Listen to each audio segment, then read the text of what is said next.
এটা ছোট্ট আব্দুল্লাহ। সে খুব মজার ছেলে, খেলতে ভীষণই ভালোবাসে, কিন্তু নামাজ পড়তে একদমই পছন্দ করে না। আব্দুল্লাহ, আব্দুল্লাহ, ওঠো বাবা, ফজরের নামাজের সময় হয়েছে।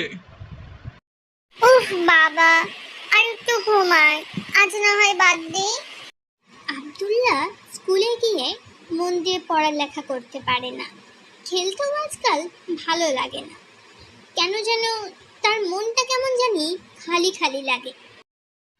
সেই রাতে আব্দুল্লাহ এক অদ্ভুত স্বপ্ন দেখে। সে দেখে সে একটা আলো ঝলমলে বাগানে এসেছে। সেখানে একটা ফটক, আর তাতে লেখা জান্নাতের উপহার। আসসালামু আলাইকুম আব্দুল্লাহ, তুমি কি জান্নাতে যেতে চাও? ওয়ালাইকুম আসসালাম। হ্যাঁ, আমি যেতে চাই। আমি সেখানে খেলবো, মজা করব।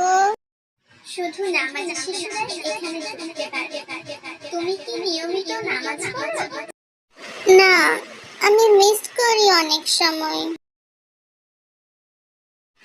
বাবা, আমি আজ থেকে প্রতিদিন নামাজ পড়ব। আমি জান্নাতে যেতে চাই।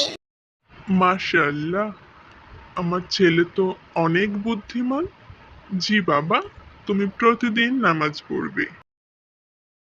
তারপর থেকে আব্দুল্লাহ কখনো নামাজ মিস করে না। আর সে শুধু নিজেই নয়, তার বন্ধুদেরও নামাজ পড়তে উৎসাহ করে।